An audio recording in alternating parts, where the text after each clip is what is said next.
Hello my dear lovely students, how are you. आज हम जो सीरीज हम बना रहे हैं सबसे महत्वपूर्ण प्रश्नों की, उसका तीसरा अध्याय है कक्षा 7वीं का। ठीक है, और अध्याय का नाम क्या है? ऊष्मा। तो आज हम कक्षा 7वीं का अध्याय 3 विज्ञान का ऊष्मा नाम है जिसका, तो उसमें हम से महत्वपूर्ण क्वेश्चन पढ़ेंगे जो आपकी वार्षिक परीक्षा में और अर्धवार्षिक परीक्षा में अवश्य ही पूछे जाएंगे। इन्हीं में से पूछे जाएंगे। ठीक है, कोई टेंशन की बात नहीं है, कोई टेंशन नहीं लेना है। और ये सरकार द्वारा बनाया गया प्रश्न पत्र है। कुछ प्रश्नों की सूची है जो आपकी परीक्षा में पूछे जाने वाले हैं, उन्हीं को ध्यान में रखते हुए इसको बनाया गया है। ठीक है, तो आपको क्या करना है, इसको ध्यान से समझना है। ठीक है, तो सबसे पहले हम प्रश्न नंबर 1 देखते हैं। सही विकल्प चुनकर लिखिए।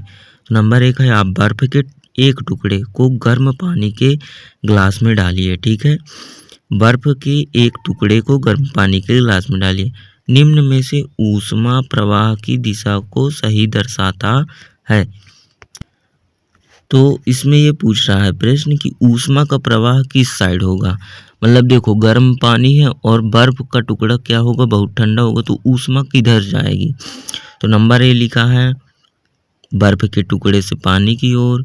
नंबर बी लिखा है पानी से बर्फ के टुकड़े की ओर। फिर नंबर सी लिखा है बर्फ के टुकड़े से पानी की ओर और पानी बर्फ के टुकड़े की ओर दोनों साइड जाएगी। या फिर डी नंबर बर्फ के टुकड़े और पानी दोनों से गिलास की बाहर की ओर जाएगी। तो इनमें से थोड़ा सा जवाब दे पाना क्या है, कठिन है, लेकिन आप क्या है, यदि पढ़े होगे तो इसका जवाब तुरंत दे सकते हो। तो चलिए अब हम देखते हैं कि क्यों ऐसा होगा, किधर साइड ऊष्मा का प्रवाह होगा। देखो, पानी क्या है, गर्म है, और बर्फ क्या है, ठंडा है। तो जो गर्म पानी की ऊष्मा है तो वो किधर साइड जाएगी, बर्फ के टुकड़े की ओर। इसका आंसर क्या होगा, बी नंबर, पानी से बर्फ के टुकड़े की ओर। फिर नंबर सेकंड में है, कुछ जंतुओं के शरीर का तापक्रम निम्नानुसार दिए गए हैं। जंतु का नाम कुत्ता, सामान्य ताप फ़ारेनहाइट में 102 डिग्री फ़ारेनहाइट। फिर शरीर का वर्तमान ताप डिग्री, ये सेल्सियस में होगा शायद, क्योंकि फ़ारेनहाइट में तो दे दिया है।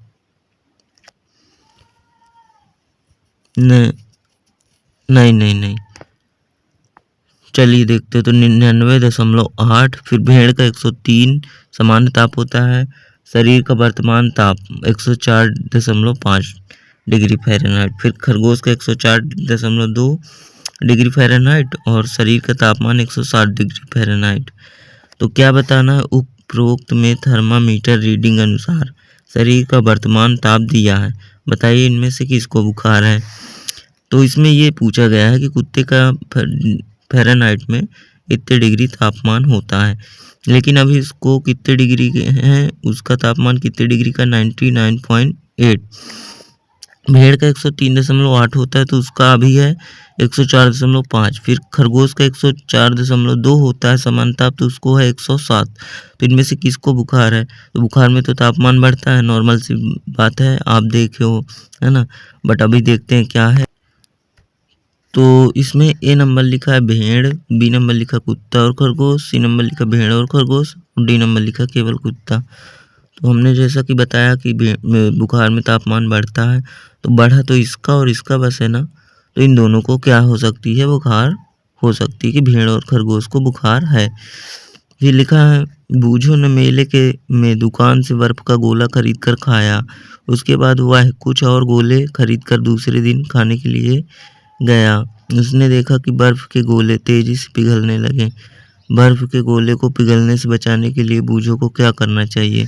तो ये नंबर है, बर्फ के गोले को सूती साड़ी से लपेट कर रखना चाहिए। बी नंबर, बर्फ के गोले को जूट के कपड़े से लपेट कर रखना चाहिए। सी नंबर, बर्फ के गोले को रजाई से ढक कर रखना चाहिए। और डी नंबर, बर्फ के गोले को छोटे छोटे टुकड़ों में बांट कर रखना चाहिए। तो इसका आंसर होगा बर्फ के गोले को जूट के कपड़े से लपेट कर रखना चाहिए। ठीक है, चौथा नंबर देखते हैं। एक प्रयोग में छात्र बर्फ का एक टुकड़ा धातु की प्लेट पर रखता है तथा दूसरा बर्फ का टुकड़ा लकड़ी की प्लेट पर रखता है। कुछ समय बाद धातु की प्लेट पर रखा टुकड़ा लकड़ी की प्लेट की अपेक्षा जल्दी पिघलने लगता है। निम्न में से उसका सही कारण क्या होगा? तो ए नंबर लिखा है धातु लकड़ी की अपेक्षा ऊष्मा की अच्छी चालक है। बी नंबर लिखा है लकड़ी धातु की अपेक्षा ऊष्मा को जल्दी अवशोषित करती है। सी नंबर लिखा है धातु और लकड़ी दोनों ऊष्मा के बराबर चालक है। और डी नंबर लिखा है बर्फ के टुकड़ों का आकार अलग अलग होने से जल्दी पिघलने लगा। तो इसका आंसर क्या होगा? ए नंबर की जो धातु होती है वो ऊष्मा की अच्छी चालक होती है, ठीक है, बल्कि लकड़ी नहीं होती है। लकड़ी में ऊष्मा प्रवाहित नहीं होती है, ठीक है। फिर लिखा है थल समीर कहते हैं समुद्र की ओर से आने वाली वायु को। बी नंबर समुद्र की ओर लौटने वाली वायु को। विकल्प ए और बी दोनों सही है। फिर डी दोनों सही नहीं है। तो पांचवा का होगा क्या? बी नंबर समुद्र की ओर लौटने वाली वायु को थल समीर कहते हैं। फिर नंबर 6 है डॉक्टरी थर्मामीटर की परास कितनी होती है? ए नंबर 35 डिग्री सेल्सियस से 42 degree Celsius, 1 degree Celsius 10 degree Celsius, 1 degree Celsius 100 degree Celsius, 30 degree Celsius से 45 डिग्री सेल्सियस। तो छठवें का आंसर होगा ए नंबर 35 डिग्री सेल्सियस से 42 डिग्री सेल्सियस। फिर मनुष्य का ताप कितना होता है? तो मनुष्य का ताप कितना होता है? 37 डिग्री सेल्सियस, ठीक है, ये आंसर हो गया। फिर है सेकंड नंबर लिखा हुआ रिक्त स्थानों की पूर्ति कीजिए। ऊष्मा का प्रवाह सदैव गर्म वस्तु से ठंडी वस्तु की ओर होता है। रबर, लकड़ी एवं प्लास्टिक ऊष्मा के क्या है? कुचालक होते हैं। रबर जो होती है लकड़ी और प्लास्टिक इसमें ऊष्मा का स्थानांतरण नहीं होता है। ओके। दिन के समय स्थल जल की अपेक्षा गर्म जल शीघ्र गर्म होता है। दिन के समय जल स्थल जल की अपेक्षा शीघ्र गर्म होता है, ठीक है। फिर समुद्र की ओर से स्थल की ओर आने वाली वायु को समुद्री थल समीर कहते हैं, ठीक है, ऊपर पढ़ा ना हमने, तो समुद्री समीर या थल समीर कहते हैं। फिर सूर्य से हम तक ऊष्मा आने वाले प्रक्रम को क्या कहते हैं? विकिरण। ये इम्पोर्टेंट है, ये इसको याद रखना है। इस सूर्य से हम तक ऊष्मा आने वाले प्रक्रम को हम क्या कहते हैं? विकिरण कहते हैं। ओके। आगे देखते हैं अति लघु उत्तरीय प्रश्न। ऐसे पदार्थ जो ऊष्मा का स्थानांतरण नहीं करते उनको परिभाषित कर उदाहरण सहित लिखिए। तो वो कुचालक कहलाते हैं, है ना, बट इसको परिभाषा भी देना है। तो उत्तर में लिखेंगे जो पदार्थ अपने से होकर ऊष्मा को आसानी से नहीं जाने देते हैं ऊष्मारोधी कहलाते हैं। उदाहरण प्लास्टिक, लकड़ी आदि या रबर, ठीक है, मतलब उसमें ऊष्मा का प्रवाह नहीं होता। फिर लिखा है प्रश्न नंबर 3 आपके आसपास पाई जाने वाली ऊष्मा के चालक तथा कुचालक वस्तुओं के नाम लिखिए। ऊष्मा की चालक तथा कुचालक वस्तु के नाम निम्न प्रकार से हैं। ऊष्मा के चालक नंबर 1 लोहा, तांबा, एल्यूमिनियम, चांदी। और ऊष्मा के कुचालक लकड़ी, रबर, प्लास्टिक, कागज। ये भी ध्यान रखना, ये भी important, okay, very most important question. फिर लिखा है प्रश्न नंबर 4 क्या डॉक्टरी थर्मामीटर में पारा धातु के स्थान पर अन्य धातु का उपयोग किया जा सकता है? यदि हाँ तो क्यों? यदि नहीं तो क्यों? मतलब जो थर्मामीटर होता है पारा धातु का होता है, तो क्या उसके स्थान पर दूसरी धातु का उपयोग किया जा सकता है? नहीं किया जा सकता। यदि किया जा सकता तो फिर वो पारा का क्यों ही बनाया जाता? बताओ, किसी और धातु का भी बना होता ना। तो उत्तर लिखेंगे नहीं, डॉक्टरी थर्मामीटर को केवल मानव शरीर का क्या तापमान मापने के लिए डिजाइन किया गया है। थर्मामीटर के पारे की गुणवत्ता के कारण इसका उपयोग किया जाता है, पर आजकल थर्मामीटर के स्थान पर डिजिटल थर्मामीटर का उपयोग किया जाता है। आप अच्छे से देख लो, समझ लेना और लिख देना परीक्षा में। क्या डॉक्टरी थर्मामीटर द्वारा बर्फ के टुकड़े का तापमान मापा जा सकता है? यदि नहीं तो क्यों? तो डॉक्टरी थर्मामीटर द्वारा बर्फ के टुकड़े का तापमान क्या है? नहीं मापा जा सकता है, क्योंकि बर्फ का तापमान 0 डिग्री होता है, ठीक है, और थर्मामीटर की रेंज कहाँ से कहाँ तक होती है? 35 डिग्री से 42 डिग्री के बीच में होती है। ओके। फिर लिखा है प्रश्न नंबर 6, यदि हम सर्दियों में ऊनी वस्त्र के स्थान पर टेरिकॉट वस्त्र का उपयोग करें तो क्या होगा? यदि हम सर्दियों में ऊनी वस्त्र के स्थान पर टेरिकॉट वस्त्र का उपयोग करें तो हमें ठंड लगेगी और हमारे शरीर को ऊष्मा प्रदान नहीं होगी। ठीक है। फिर लिखा है प्रश्न नंबर 7 में लघु उत्तरीय प्रश्न है, कागज के बने प्याले में पानी गर्म करने पर कागज नहीं जलता जबकि पानी गर्म हो जाता है, क्यों? तो देखो ये भी एक जादू करना है आपको, मिला ना एक जादू की कागज के बने प्याले में एक कागज का कप बनाना है। ठीक है। और उसमें पानी डालना है बढ़िया, और फिर उसको गर्म करना है तो कागज नहीं जलेगा जबकि पानी गर्म हो जाएगा। तो मतलब आपका चाय बनाने का काम इसी में हो जाएगा। ठीक है।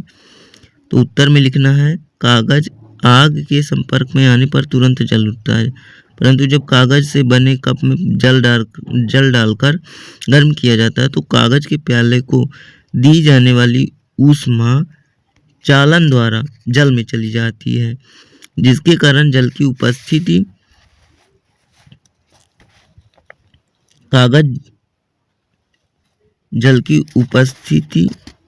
में कागज ज्वलन ताप तक नहीं पहुंच पाता और कागज को आग नहीं लगती। मतलब जो ऊष्मा आपको आग से मिलती है तो कागज में जाती है, लेकिन कागज से कहाँ ट्रांसफर हो जाती है? पानी में जाती रहती है। ठीक है। तो इसीलिए कागज क्या होता है, गर्म नहीं ज़्यादा हो पाता और क्या होता है, वो जलता भी नहीं इसीलिए। ठीक है। क्योंकि उसकी ऊष्मा कहाँ चली जाती है? पानी में। जब ये बूझो आ गया, बूझो के ने समान आकार के कपड़े जिनमें से एक का रंग पीला, एक का रंग सफ़ेद और एक का रंग काला था, वो धूप में सूखने के लिए एक साथ रखा। बताइए कि कौन से रंग का कपड़ा जल्दी सूखेगा और क्यों? तो ये हमको पता होना चाहिए कि काले रंग का कपड़ा जल्दी सूखेगा क्योंकि गहरे रंग के वस्त्र जैसे कि काला अधिक ऊष्मा को अवशोषित करता है, जबकि हल्के रंग के कपड़े जैसे कि सफ़ेद ऊष्मा का कम अवशोषण करते हैं, उसे परावर्तित कर देते हैं। तो देखो सबसे मोस्ट चीज़ याद रखना है कि जो काला रंग होता है ना, तो वो ऊष्मा का सबसे अच्छा चालक होता है, मतलब वो अवशोषित करता है, अवशोषण करता है काला कलर। ठीक है। तो यदि आप ठंड में काले कपड़े पहनते हो तो आपको ठंडी कम लगेगी, एक चीज़ ध्यान रखना। प्रश्न नंबर 9, गर्म दूध का ताप मापने के लिए क्या प्रयोगशाला थर्मामीटर के स्थान पर डॉक्टरी थर्मामीटर का प्रयोग किया जा सकता है? यदि हाँ तो क्यों? यदि नहीं तो क्यों? नहीं, गर्म दूध का तापमान मापने के लिए डॉक्टरी थर्मामीटर का उपयोग नहीं किया जा सकता क्योंकि डॉक्टरी थर्मामीटर 35 डिग्री इधर 35 लिखा है। ओके। 35 डिग्री सेल्सियस से 42 डिग्री के बीच का तापमान मापते हैं, जो शरीर के तापमान के लिए उपयुक्त है, क्योंकि गर्म दूध का तापमान इससे अधिक हो सकता है। इसके अलावा डॉक्टरी थर्मामीटर में पारा उच्च तापमान पर फट सकता है। इसके अलावा डॉक्टरी थर्मामीटर में पारा उच्च तापमान पर फट सकता है। क्या हो सकता है? गर्म दूध का तापमान 42 डिग्री से अधिक रहेगा तो जो थर्मामीटर में पारा होगा वो क्या हो सकता है? डिक्रीज, मतलब वो डिस्टर्ब हो सकता है, फट सकता है, गड़बड़ हो सकता है। फिर आगे लिखा प्रश्न नंबर 10, बूझो ने देखा कि उसके घर में पूड़ी तलते समय तलने वाले तेल पर लगा लकड़ी का हत्था तलने वाले बर्तन पर लगा लकड़ी का हत्था निकल गया, तो बर्तन को पकड़ने पर वह गर्म लगा। बूझो जानता है कि वह बर्तन सिरे तक गर्म कैसे हुआ और क्यों? तो बर्तन को ज्वाला पर रखते ये ना आएगा। ठीक है। ये नहीं आने वाला, ये बूझो वाला तो उबे ना करेगा, ध्यान रखना। ऊष्मा स्थानांतरण करने में चालन और संवहन की प्रक्रिया में अंतर बताइए। किसी पिंड के अंदर सूक्ष्म विसरण तथा कणों की चक्कर के कारण जो ऊष्मा का स्थानांतरण होता है उसे ऊष्मा चालन कहते हैं। ऊष्मा स्थानांतरण करने में चालन और संवहन की प्रक्रिया में अंतर बताना। तो किसी पिंड के अंदर सूक्ष्म विसरण तथा कणों की टक्कर के कारण जो ऊष्मा का स्थानांतरण होता है उसे ऊष्मा चालन कहते हैं। उदाहरण लोहा। जबकि अधिक गर्म पिंड से अधिक ठंडे पिंड की में ऊष्मा का पारागमन को ऊष्मा का संवहन कहते हैं। तो ऊष्मा संवहन और ऊष्मा का चालन में अंतर बताना, बस। तो दोनों को लिख देना है एक साथ, बस। प्रश्न नंबर 12 है अ नंबर। अधिक सर्दियों में आप एक मोटे कंबल या एक के ऊपर एक जुड़े दो पतले कंबल में से किसका चुनाव करेंगे और क्यों, स्पष्ट कीजिए। तो बहुत महत्वपूर्ण प्रश्न है, ये आ सकता है सर्दियों में और आपको जानना भी चाहिए। तो सर्दियों में हम एक के ऊपर एक जुड़े दो कंबल का चुनाव करेंगे क्योंकि यह ऊष्मारोधी होते हैं और हमें ठंड से बचाते हैं। ठीक है, तो दो कंबल जब रहेंगे तो देखो ऊष्मा एक कंबल से जब अंदर जाएगी तो दूसरे से फिर और अंदर नहीं जा पाएगी। लेकिन यदि एक कंबल रहेगा तो उस मोटा भी रहेगा तो यदि उसके अंदर से गई तो यदि ठंड तो आपके डायरेक्ट ठंड लगेगी। लेकिन यदि दो कंबल रहेंगे भले ही वो पतले हैं तो क्या है, जब इस पहले कंबल के छिद्र से ठंड जाएगी तो दूसरे कंबल में रुक जाएगी, उसके आगे नहीं जा पाएगी, ऐसा है। तो 12 नंबर क्या है, क्या ऐसे भवनों का निर्माण संभव है जिसमें मौसम के अनुसार प्रभाव ठंडा या गर्म न हो। तो लिखा है उत्तर, भवन की बाहरी दीवार को यदि ऐसा बनाया जाए कि उनके बीच में वायु की एक परत बंद हो जाए तो ऐसा संभव होगा। इसकी और एक विधि है कि भवन निर्माण में खोखली ईंटों का उपयोग किया जाए जो कि आजकल उपलब्ध है। ठीक है, तो जनरल नॉलेज वाला क्वेश्चन है, ये ज़्यादा संभावना नहीं है आने की। फिर ये बूझो आ गया, बताइए। डॉक्टरी थर्मामीटर का सचित्र वर्णन कीजिए। डॉक्टरी थर्मामीटर में ये देखो, ये बहुत इम्पोर्टेंट है, 5 नंबर का आ सकता है, इसको एकदम रट लेना है। तो उत्तर लिखना है डॉक्टरी थर्मामीटर में एक लंबी बारीक तथा एक समान व्यास की कांच की नली होती है। सबसे पहले क्या लिखना है, डॉक्टरी थर्मामीटर में एक लंबी बारीक एक समान व्यास की क्या होती है, कांच की नली होती है। इसके एक सिर पर बल्ब होता है। बल्ब में क्या होता है, पारा, जो तापमान को बताता है। यह पारा शरीर के ताप से केशिका नली में ऊपर चढ़ेगा, एक ताप पर रुक जाएगा। नली में लिखे संकेतों को पढ़कर तापमान को नोट कर लिया जाता है। इससे शरीर का सही तापमान ज्ञात हो जाता है। ठीक है, तो बस आपको 4-5 लाइन इतना याद करना है, बढ़िया 2-4 बार 5 बार याद करेंगे तो आपको याद हो जाएगा।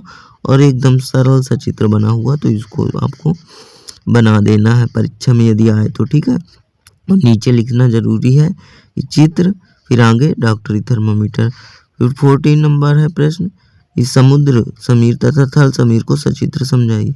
समुद्र समीर समुद्री क्षेत्रों में दिन के समय थल से जल की ओर चलने वाली पवनों को समुद्र समीर कहते हैं। और थल समीर समुद्र का जल स्थल की अपेक्षा धीमी गति से ठंडा होता, इसलिए स्थल की ओर से ठंडी वायु समुद्र की ओर बहती है, यह थल समीर कहलाती है। ठीक है, और इसका चित्र बना देना है, समुद्र समीर का, थल समीर का। समुद्री समीर क्या होती है, थल से जल की ओर प्रवाहित होती है। और ये जो है, ये थल से ये जो होती है समुद्र, ठंडी वायु समुद्र की ओर बहती है। ठीक है, तो इस दोनों का चित्र बना देना है आपको। फिर लिखा है 15वां नंबर प्रश्न है, डॉक्टरी थर्मामीटर एवं प्रयोगशाला थर्मामीटर में क्या अंतर है, लिखिए। तो डॉक्टरी थर्मामीटर में एवं प्रयोगशाला थर्मामीटर में अंतर, तो क्रमांक डाल देना है, इधर डॉक्टरी थर्मामीटर, इधर प्रयोगशाला थर्मामीटर। तो देखो, डॉक्टरी थर्मामीटर से मानव शरीर का ताप मापा जाता है, ये तो पता ही रहेगा। फिर प्रयोगशाला थर्मामीटर से किसी वस्तु का ताप मापा जाता है, ये भी पता रहेगा। इसका परास याद कर लेना है आपको। इसका परास डॉक्टरी थर्मामीटर का कितने डिग्री से होता है, 35 डिग्री सेल्सियस से 42 डिग्री सेल्सियस तक। और इसका परास होता है 10 डिग्री सेल्सियस से 110 डिग्री सेल्सियस तक। ठीक है, तो दोनों का परास ज्ञात करने लेना है, ये भी इम्पोर्टेंट है। फिर इसकी पतली नली में विभंग पाया जाता है, इसमें पतली नली में विभंग नहीं पाया जाता।